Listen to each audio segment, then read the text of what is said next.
नमो नमः to all the masters. और मैं डॉक्टर ख्याति आप सभी का स्वागत करती हूँ सोलवे डिजिटल ध्यान यज्ञ हरियाणा में, जो पीएमसी चैनल हरियाणवी पे लाइव हो रहा है।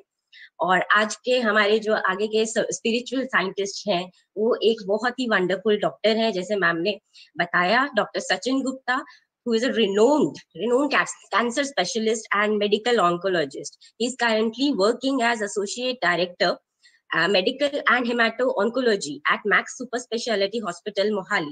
Dr. Sachin belongs to Patiala and he has been trained at Government Medical College, Patiala, DMC, Ludhiana and Rajiv Gandhi Cancer Institute, Delhi. He also worked at Artemis Hospital and Medanta Medicity, Gurugram. He is a Kriyaban member and a follower of Yogada Satsang Society of India by Shri Shri Paramhansa Yogananda ji. His life work is inspired by the teachings of his great guru, author of the beautiful big book, autobiography of a yogi. He is interested in holistic approach to healing and in integrating modern medicine with traditional wisdom and energy medicine in his practice. He has also started a holistic clinic, the Quantum Clinic, in his endeavor. He also believes in lifestyle modification and regular practice of yoga and meditation. He has also started the organic farming groups at community level. And today we are fortunate to have Dr. Sachin Gupta on sharing his beautiful experiences on integrated and holistic medicine need of the hour. So without wasting time, I would like to invite Dr. Sachin Gupta to please share his beautiful experiences with us and guide. बहुत बहुत धन्यवाद ख्याति madam introduction के लिए। और सबसे पहले तो संगीता बहन, आपका बहुत बहुत धन्यवाद। इतना बहुत अच्छा काम कर रहे हैं आप। सुबह से मैं सुन रहा हूँ, इतने अच्छे वक्ता स्वामीज और ब्रह्म ऋषि पत्री जी, नमस्कार और बहुत बहुत धन्यवाद इतनी बड़ी मूवमेंट चलाने के लिए, हम सबको स्पिरिचुअलिटी की तरफ अग्रसर करने के लिए, इंस्पायर करने के लिए। और जैसे कि डॉक्टर ख्याति ने इंट्रोड्यूस किया कि I am following Shri Shri Paramahansa Yogananda, ये उनकी बुक है ऑटोबायोग्राफी ऑफ योगी। आप सब बहुत लोग जानते होंगे, ये बहुत बहुत ही ज्यादा इंस्पायरिंग किताब है और हर किसी को अपनी स्पिरिचुअल जर्नी में ये जरूर पढ़नी चाहिए। तो जैसे योगानंद जी ने बहुत लाखों करोड़ों लोगों को इंस्पायर किया है, वैसे पत्री सर भी बहुत लोगों को इंस्पायर कर रहे हैं, स्पिरिचुअलिटी की तरफ लेके जा रहे हैं। तो आप सबका बहुत बहुत धन्यवाद ये सब ऑर्गेनाइज करने के लिए, हमें इतनी इंफॉर्मेशन देने के लिए। एंड मैं कैंसर स्पेशलिस्ट हूँ और कैंसर स्पेशलिस्ट होते हुए मैंने बहुत, जैसे कि आप जानते ही हैं, इस बीमारी का नाम ही बहुत भय पैदा करता है और ऐसे लगता है जैसे डेथ सेंटेंस मिल गया है। तो बहुत हमने जीवन और मृत्यु को बहुत करीब से हम देखते रहते हैं। और ऑल्दो एलोपैथिक साइंस बहुत तरक्की कर रही है, हमारे पास आजकल बहुत बहुत तरह की दवाइयां हुई हैं, कीमोथेरेपी से भी आगे हम निकल चुके हैं जिनके साइड इफेक्ट्स कम हैं, टारगेटेड दवाइयां, इम्यूनोथेरेपी की दवाइयां बहुत बहुत एडवांसेस हो रही हैं उसमें। पर फिर भी बहुत कमी है, क्योंकि जो एज डॉक्टर्स हमारी जो ट्रेनिंग है और जो ध्यान है वो सारा एक फिजिकल बॉडी पे लगा हुआ है। हम हमेशा एक फिजिकल बॉडी को ठीक करने में लगे रहते हैं। अगर हम WHO की हेल्थ की डेफिनेशन देखें तो उसमें physical, mental, social and spiritual wellbeing को बताया गया है। और पर ट्रेनिंग वाइज हम ज्यादा अपना ध्यान जो देते हैं दवाइयों, फिजिकल मेथड्स पे ही अपना ध्यान देते रहते हैं। और फिजिकल मेथड्स में दवाइयों का इस्तेमाल और सर्जरी, रेडियोथेरेपी और हर तरह के जो भी हम मशीनों से या किसी भी पदार्थ से हम इलाज जो करते हैं वो सारे फिजिकल मेथड्स में ही आते हैं। और एक मन और आत्मा की तरफ जो है उसके ट्रीटमेंट या उसके रख रखाव या उसके लिए हमारा बहुत ज्यादा, ना हमारी ट्रेनिंग है, ना डॉक्टर्स की ट्रेनिंग है और ना ही हमारे पेशेंट्स की भी ट्रेनिंग है। तो ये भी कहना होगा कि पेशेंट्स भी वो शायद नहीं समझते हैं और करना नहीं चाहते हैं, तो दोनों तरफ ही ये कमी देखी गई है। सो फिजिकल मेथड्स भी जरूरी हैं, जैसे कोई इमरजेंसी है, अपेंडिसाइटिस है, कोई एब्डोमेन बस्ट हो गया है, हार्ट अटैक है, एक्सीडेंट हो गया, हड्डी टूट गई है, तो फिजिकल मेथड्स तो बहुत जरूरी हैं। हड्डी जोड़ने के लिए प्लास्टर लगाना, रॉड डालना, वो सब करना पड़ेगा, अदरवाइज वो ढंग से जुड़ेगी नहीं। किसी को अपेंडिसाइटिस हो गया, परफोरेट हो गया, ऑपरेट नहीं करेंगे तो वो जानलेवा हो सकता है। तो ये फिजिकल मेथड्स और साइंस को हम नकार नहीं सकते हैं, उसकी अपनी एक बहुत इंपॉर्टेंस है। ईश्वर ने डॉक्टर्स को भी इसीलिए बनाया है कि वो सोसाइटी में सबकी फिजिकल मेथड से भी हेल्प कर पाए। पर एज डॉक्टर्स हमें और एज पेशेंट्स आल्सो सोसाइटी को अपने मन और आत्मा के लिए क्या करना है वो जानना भी जरूरी है। जैसे हम अपनी फिजिकल शरीर के लिए इतना उसका रख रखाव के लिए इतनी मेहनत करते हैं, सुबह उठ के नहाना, ब्रश करना, पेट साफ करना, फिर खाना खाना, एक्सरसाइज करना, ये सारे फिजिकल शरीर के लिए एफर्ट्स हैं। बट हम अपने मन आत्मा के लिए क्या करते हैं? अगर हम सपोज 2-3 दिन हमारा पेट साफ ना हो, हम टॉयलेट ना जाएं, कॉन्स्टिपेशन हो जाए, तो इमेजिन कीजिए हमारे शरीर की क्या अवस्था हो जाएगी। तो ये तो फिजिकल बॉडी के लिए हो गया। तो उसी तरह से अपने मन आत्मा के लिए अगर हम मेडिटेशन ना करें, उसका रख रखाव ना करें, उसकी क्लींजिंग ना करें, साफ सफाई ना करें, तो कितना कुछ हम अपने अंदर जमा कर रहे हैं। सो अपने मन आत्मा का रख रखाव ना करना, मेडिटेशन ना करना या ऐसा कुछ ना करना is spiritual constipation, and we should avoid all kinds of spiritual constipation. उसकी तरफ भी हमें बहुत ध्यान देना चाहिए।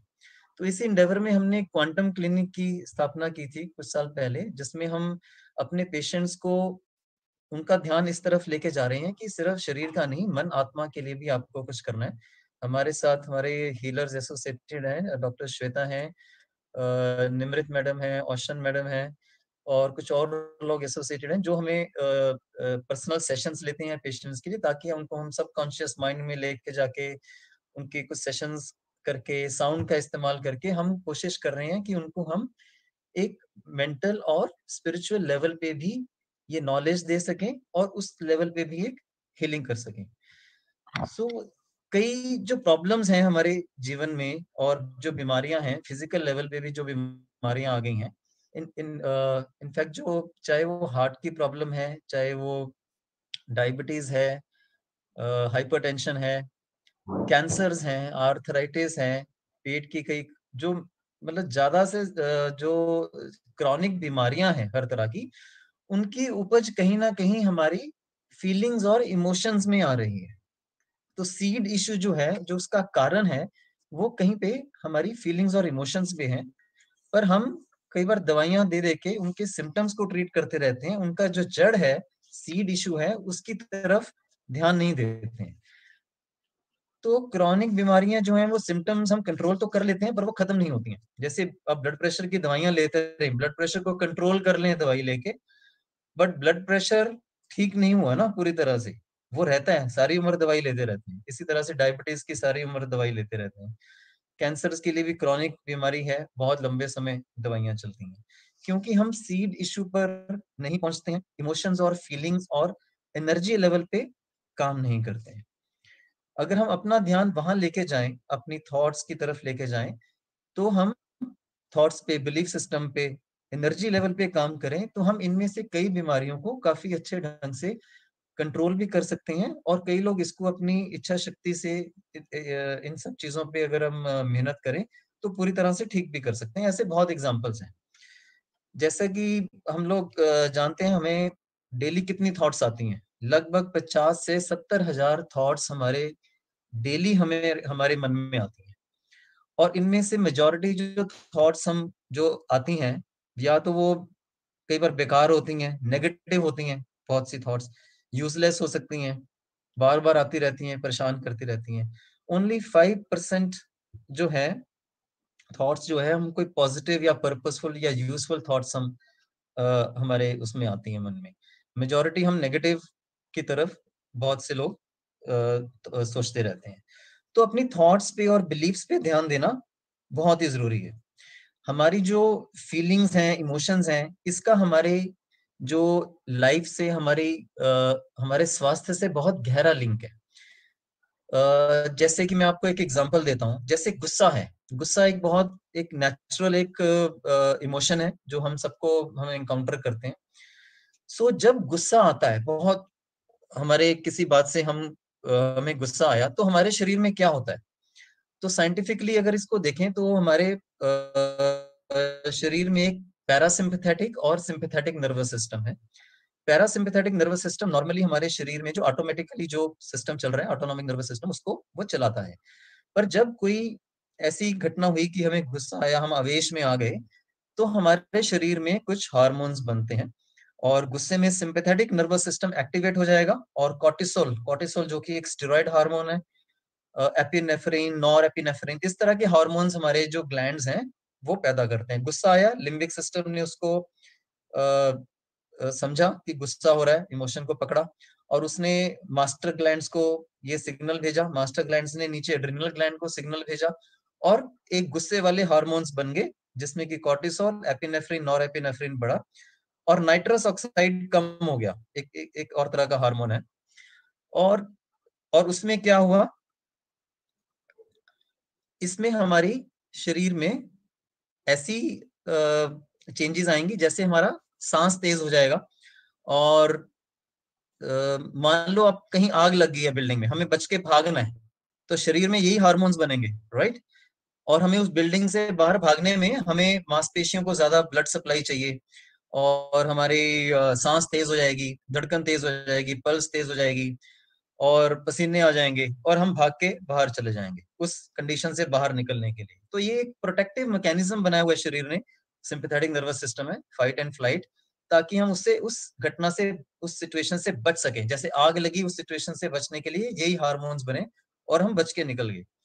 पर मान लो हमारे जीवन में आग लगी ही रहे, गुस्सा आता ही रहे, हमारी रिलेशनशिप्स में ऐसी खराब रिलेशनशिप्स हों हमारे सगे संबंधियों के साथ कि हम हमेशा ही गुस्से में रहते हैं, लगातार हम गुस्से में ही रहते हैं, कई हफ्ते, कई महीने, कई साल हम गुस्से में ही जी रहे हैं, तो ये हार्मोन्स जो है, कॉर्टिसोल लेवल बढ़ा रहेगा, एपिनेफ्रिन, नॉरएपिनेफ्रिन ज्यादा रहेगा, धड़कन तेज रहेगी और सांस तेज रहेगा, हार्ट भी ओवर वर्क कर रहा है, लंग्स भी ओवर वर्क कर रहे हैं। तो क्या होगा, एक तरफ कहीं किसी सिचुएशन में जाके शरीर जो है वो थक जाएगा।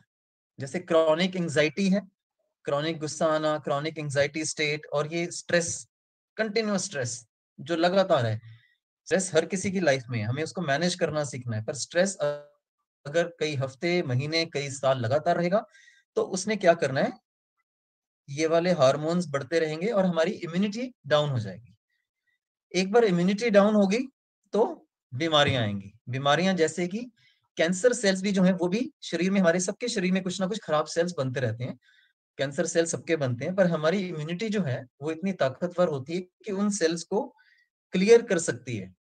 बट अगर इम्यूनिटी डाउन होगी, अब क्रॉनिक स्ट्रेस, क्रॉनिक ये वाली जो कंडीशंस हैं जिसमें हमारी इम्यूनिटी डाउन हो सकती है, तो इन सेल्स को एक मौका मिल जाएगा बढ़ने का, पनपने का, क्योंकि इम्यूनिटी जो है उसको ठीक नहीं कर पाई, उन सेल्स को खत्म नहीं कर पाई। तो हमें अपनी इम्यूनिटी को स्ट्रांग करना है और इम्यूनिटी को स्ट्रांग करने में ना सिर्फ अच्छा खाना पीना जो है, डाइट और न्यूट्रिशन और एक्सरसाइज का रोल है, बट एक स्ट्रेस कैसे मैनेज करना है और अपने मन आत्मा की अवस्था को भी कैसे स्वस्थ रखना है, उसका एक बहुत मेजर एक रोल है।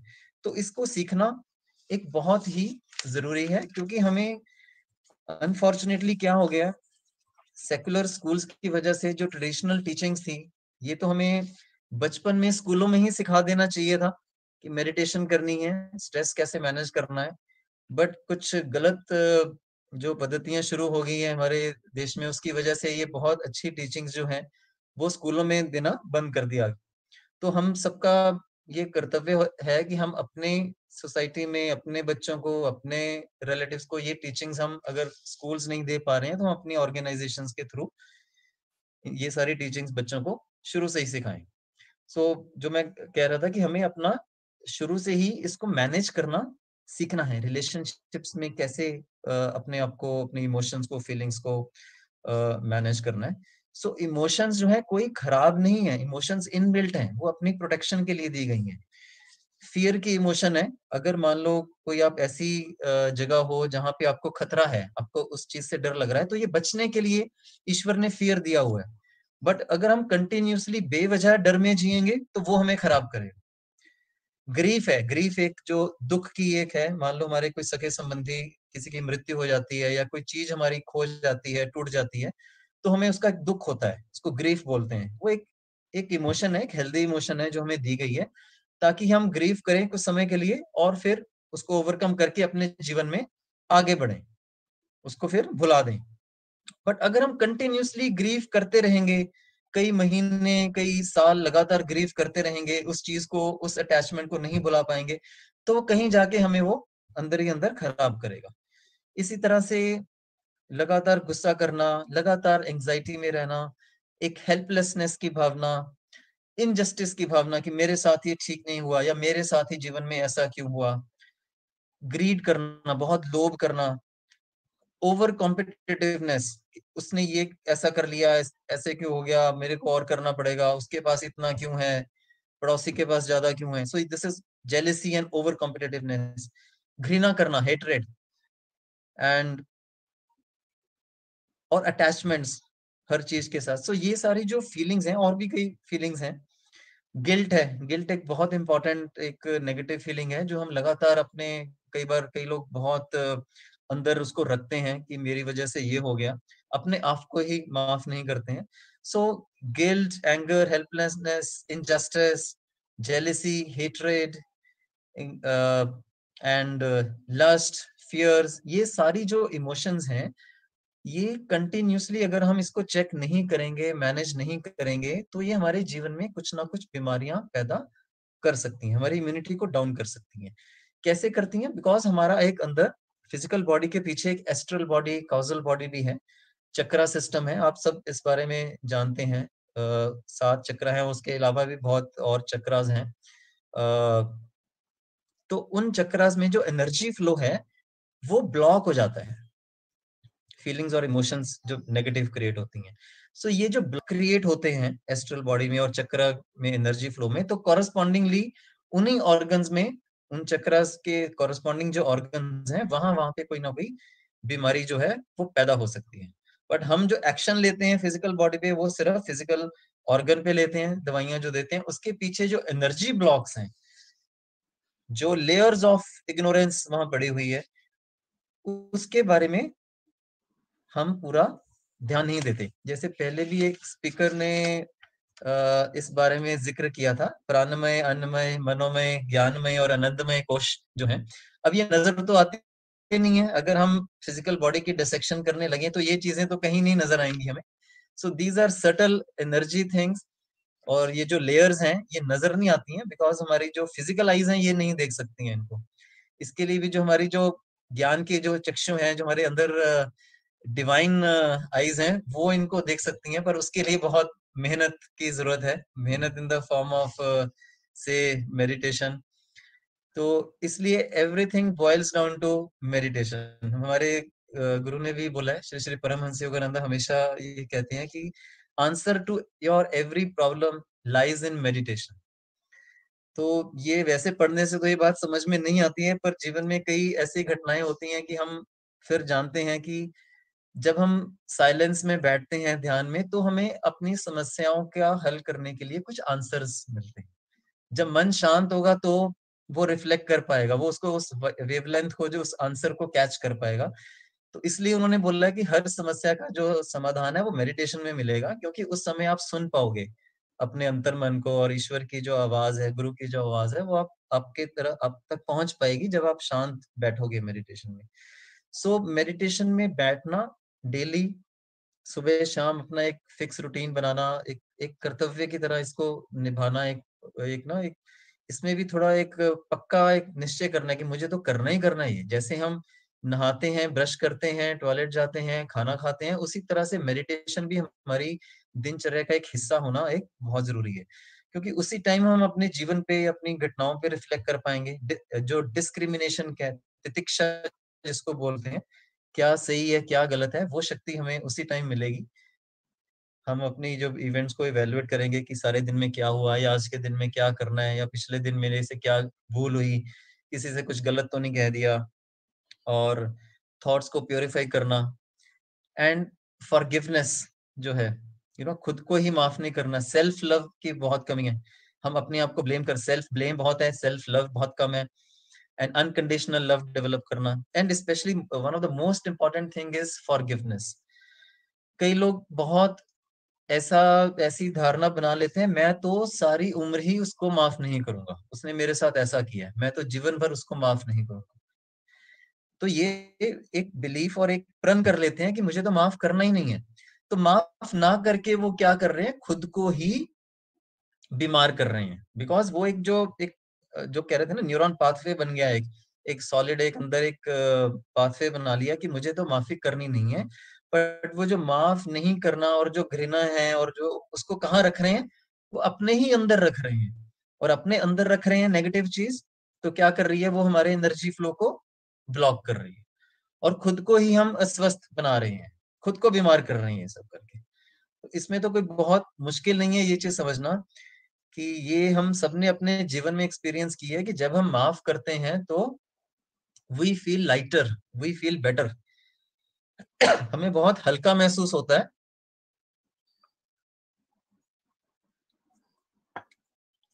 और इससे हम स्वस्थ भी हो सकते हैं, बिकॉज वो बहुत नेगेटिविटी वो रिलीज हो जाती है, जो लेयर्स ऑफ जो इग्नोरेंस और नेगेटिविटी जो जमा की हुई है वो हम रिलीज कर देते हैं माफी करके। और सेल्फ लव डेवलप करना है। हम क्या करते हैं, खुद को ब्लेम करते रहते हैं और गिल्ट अंदर जो रखते हैं, वो भी एक तरह से बहुत नेगेटिव लेयर्स ऑफ इमोशंस हैं, जो अगेन हमारे अंदर कुछ ना कुछ एनर्जी ब्लॉक्स करते हैं।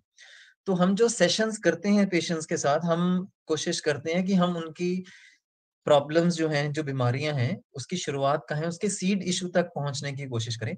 और ये जो सीड इश्यूज हैं, ये बचपन से भी आ सकते हैं। It can be some kind of abuse, parental कुछ अब्यूज हो सकता है, सेक्सुअल अब्यूज हो सकता है, और कुछ हीन भावना डेवलप हो सकती है। किसी ने कुछ लाइक किसी के, मान लो एक बच्चे के पिता ने उसको बहुत डांटा और थप्पड़ भी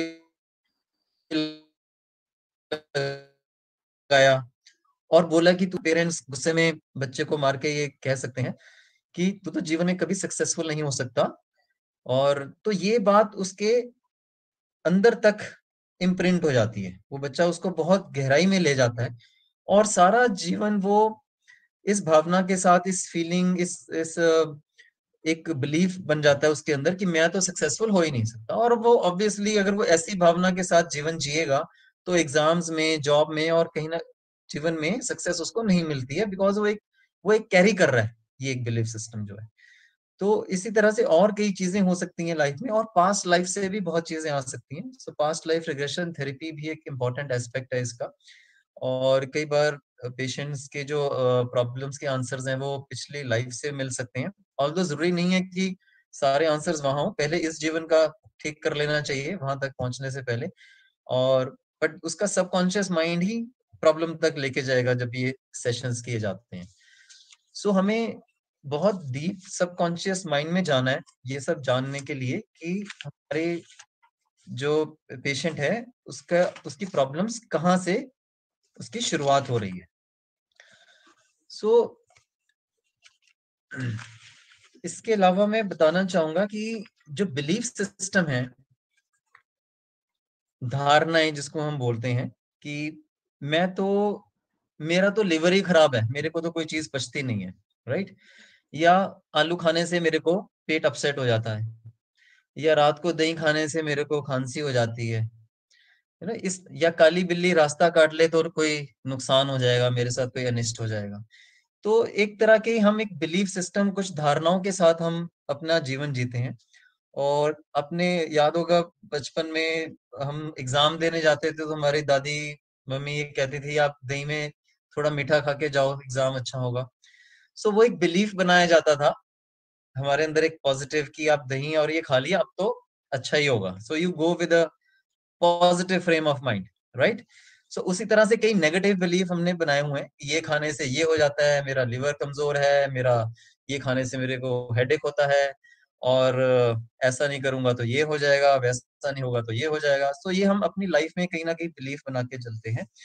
और यही बिलीफ और एक जो बिलीफ है कि हमारी जो जीन्स हैं, मेरे साथ तो ये होना ही है, मेरे पापा को भी हार्ट की प्रॉब्लम थी, दादा को भी थी, ये तो हमारी फैमिली में ही है, तो ये जीन्स तो मेरे तो हार्ट की प्रॉब्लम हो ही जानी है। और ऐसा कह के वो कहते हैं कि चलो अगर होनी है तो खाओ पियो, फिर तो समोसे भी खाओ और घी तेल चीनी सब खाओ, फिर क्या फर्क पड़ता है जब प्रॉब्लम होनी ही है। तो हम अपना क्या करते हैं, अपनी विल पावर और अपनी लाइफस्टाइल पे फिर ध्यान नहीं देते हैं, हम उसके क्या करते हैं, उसके गुलाम बन जाते हैं। सो आपने बुक सुनी होगी biology of belief by doctor Bruce Lipton. तो doctor Bruce Lipton is a famous cell biologist, USA, तो उन्होंने ये बुक लिखी है। एंड और भी कई लोगों ने, डॉक्टर जो डिस्पेंजा हैं, उनकी बहुत अच्छी बुक्स हैं। तो आजकल ये बहुत इंफॉर्मेशन बड़ी क्लियर आ गई है कि जो हमारे जीन्स हैं, they are not our masters. So genes हमारे मास्टर्स नहीं है, हम कोई विक्टिम नहीं है, we are not the victims, we are the designers of our lives, right. हमने क्या कर रखा है, हमने ये मान के कि हमारे जीन्स ही हमें कंट्रोल करेंगे, वैसे ही सब कुछ हो जाएगा। हम अपने आप को उस तरह से कंडक्ट नहीं कर रहे हैं, अपनी विल पावर को इस्तेमाल नहीं कर रहे हैं। जबकि सच ये है कि जो जीन्स हैं, they are just protein factories. जो हमारा जो हमारी थॉट्स हैं, जो हमारे बिलीव्स हैं, वो जो काम लेना चाहें उन जीन से वो काम ले सकते हैं। सो इस ये बात समझनी हमें बहुत जरूरी है कि जो एनर्जी पैटर्न्स जो हैं, जो हमारी थॉट्स जो एनर्जी पैटर्न भेजेंगी, हमारे जीन्स उस तरह के प्रोटीन्स बना के उसको मैनिफेस्ट कर देंगे। सो हमारे जो सेलुलर जो सेल्स के रिस्पॉन्सेज हैं, वो हमारी थॉट्स, और हमारी थॉट्स कौन है, वो हम खुद हैं, राइट। उसका कंट्रोल हमारे कॉन्शियस माइंड ने करना है कि किस तरह की थॉट्स लेनी है, क्या सोचना है। नेगेटिव आती हैं, उसको परे करना है, फिर परे करना है, फिर परे करना है, पॉजिटिव की तरफ फोकस करना है। सो एक अपनी विल पावर, अपनी इच्छा शक्ति से, अपनी पॉजिटिव थॉट से, अपने एक ऐसे एनर्जी पैटर्न क्रिएट करने हैं कि हमारे जीन्स को भी एक पॉजिटिव सिग्नल जाए। और वो कैसे जाएगा, सिर्फ अपनी इंटेंट से। इंटेंट मतलब अपनी इच्छा मात्र से वो चीज हो जाएगी जो हम करना चाहते हैं। एक फ्री विल हम सब समझते हैं, अपनी स्व इच्छा से हम ये क्रिएट कर सकते हैं। पर अगर हम ये धारणा लेके ही जिएंगे कि भी ये तो मेरे साथ होना ही है, अब तो इसमें हम कुछ कर ही नहीं सकते हैं, तो फिर वो वैसी हो जाएगा। जैसे कि एक किसी मरीज को अगर हम बोल देते हैं भी आपका तो बहुत जीवन कम रह गया है, कि आपका तो 6 महीने साल आपकी लाइफ रह गई है, तो ये बात अगर किसी मतलब बड़े डॉक्टर ने बोल दिया तो उसके भी प्रिंट हो जाती है उसके मन में, और वो बिलीफ बना लेता है पेशेंट जो है कि भाई अब तो मेरा जीवन बहुत कम रह गया है। जबकि किसी की लाइफ पे किसी का कोई अधिकार नहीं है, इंक्लूडिंग डॉक्टर्स, की हम उसको ये प्रिडिक्ट करें कि किसको कितना जीना है। ये किसको कितना जीना है, ये उस पेशेंट और उसके सोल और ईश्वर के बीच की बात है ना। इसमें हम बीच के भागीदार नहीं है कि हम कौन कितना जी रहा है। सो ये उसको खुद को डिसाइड करना है कि उसके जीवन का पर्पस क्या है, वो पर्पस पूरा हुआ है नहीं हुआ है, उसने अपना जीवन कैसे जीना है। और अपने लाइफस्टाइल से, अपनी इच्छा शक्ति से हम उसको बहुत चीजें जो उसमें है वो चेंज कर सकते हैं। So we can rewrite our script, right. हम अपने जीवन की जो स्क्रिप्ट है वो खुद लिख सकते हैं, उसको बदल सकते हैं। बट क्या इतना आसान है, ऐसा बोल दिया और हो गया? नहीं, इतना वो नहीं है। इसके लिए बहुत बहुत डीप लेवल की मेहनत की जरूरत है। आम तौर पे ऐसा पॉसिबल नहीं है कि हम कहीं कहें क्योंकि स्टेज 4 कैंसर पेशेंट है और लाइफ कम है और वो बहुत साल जी पाएगा, तो ये एक मुश्किल चीज है। बट कुछ लोग ऐसे हैं जिन्होंने अपनी विल पावर से, इच्छा शक्ति से बहुत एफर्ट करके जो साइंस ने जो प्रिडिक्शन की हैं उसको चेंज किया है। ऐसे बहुत से उदाहरण हैं। सो हर कोई नहीं कर पाता, पर बहुत एक डीप एक इच्छा शक्ति इसमें लगा के हम इन चीजों को बदल सकते हैं। और फिजिकल मेथड्स तो चलो हम डॉक्टर्स कर ही रहे हैं, उसके अलावा हमें ये समझना है कि there are some other methods जो सिर्फ मेडिटेशन कर लो जी। आप पेशेंट को कह दो कि आप मेडिटेशन कर लो, पर मेडिटेशन करना कोई आसान नहीं है। अब आमतौर पे हम सब सुनते हैं कि मेरा तो ध्यान नहीं लगता। मेरे से तो कंसंट्रेशन होती नहीं है, सब लोग यही कहते हैं ना। तो उसके लिए हमें जो चैंटिंग है, भजन है, मंत्र है, उनका सहारा लेना भी जरूरी है। जब हम भजन गाते हैं तो हमारा ध्यान जो है बाहर की चीजों से हटकर अपने अंतर्मन पे आता है। और जो अनापनासति जो ध्यान है, ब्रेथ वॉचिंग जो है, वो एक बहुत इंपॉर्टेंट मेथड है उसको अपने मन को शांत करने के लिए। और साउंड जो है, साउंड वेव्स हैं, कई तरह की फ्रीक्वेंसीज हैं, हर चक्रा के लिए एक different colour, different frequency advice की गई है। तो जैसे विबग्योर है ना, 7 रंग हैं, वायलेट, इंडिगो, ब्लू, ग्रीन, उसी तरह से 7 चक्रास के कलर्स हैं। प्लस हर चक्रा की अलग फ्रीक्वेंसी है, उसके लिए there are sound music which is available, और अलग अलग फ्रीक्वेंसी का चक्रा हीलिंग के लिए। तो इनसे क्या होता है, जो जब हम एस्ट्रल बॉडी की बात कर रहे हैं, कॉजल बॉडी की बात कर रहे हैं, तो वहां पर हमारी दवाई नहीं पहुंच रही है, पर जो साउंड वेव्स हैं वो जाके वहां पे काम कर सकती हैं। जो डीएनए लेवल पे जो है, जो चेंजेस हैं, वहां दवाइयां नहीं पहुंचती हैं। तो जो थॉट पैटर्न्स हैं, थॉट एनर्जी है, और जो साउंड एनर्जी है, वो जाके वहां पे एक्शन कर सकती है। जब हम टेलोमियर्स की बात करते हैं, डीएनए के जो एंड्स है ना, जो हमारे जीन्स के टेलोमियर्स, और समय के साथ, एज के साथ टेलोमियर लेंथ कम हो जाती है, हम बूढ़े होते हैं। तो और बुढ़ापा ना आए, हम बहुत यूथफुल रहे, स्वस्थ रहें, उसके लिए टेलोमियर्स की जो प्रिजर्वेशन है, वो भी हम अपने थॉट पैटर्न से, लाइफस्टाइल से उससे उसको ठीक कर सकते हैं। So sound is one important method to communicate with the DNA.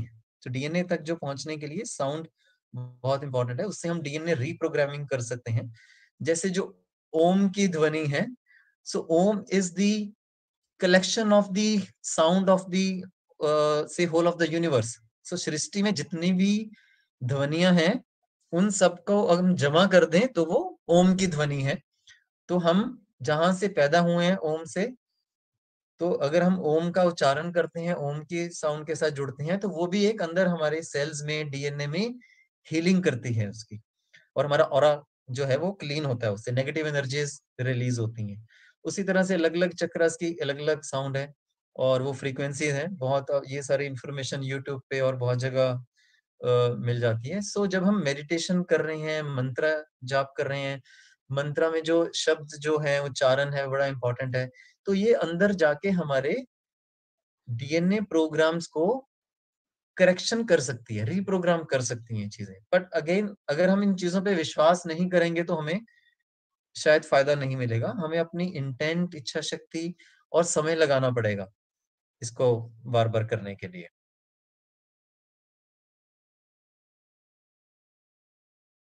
Share करना चाहूंगा, संगीता जी आप बता दीजिए कब रुकना है तो।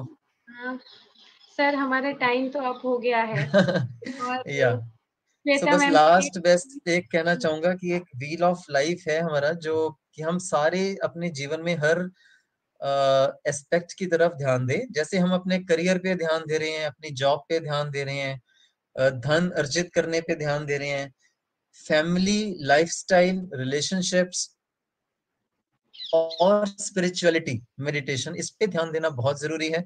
जब तक हम ये सब नहीं करेंगे इकट्ठा, तो पूरी तरह से स्वस्थ रहना शायद पॉसिबल नहीं होगा। सारे एस्पेक्ट्स पे एक टोटल हमें ध्यान देना पड़ेगा, और शरीर, मन, आत्मा सबको स्वस्थ रखना है, सिर्फ शरीर का पे फोकस नहीं रखना है। और संगीता जी बहुत बहुत धन्यवाद, एंड ब्रह्मऋषि पत्री जी आपका भी बहुत बहुत धन्यवाद, एंड सारे मास्टर्स, सारे लिसनर्स जो सुबह से साथ में लगे हुए हैं, एंड आप सबका बहुत बहुत धन्यवाद समय देने के लिए।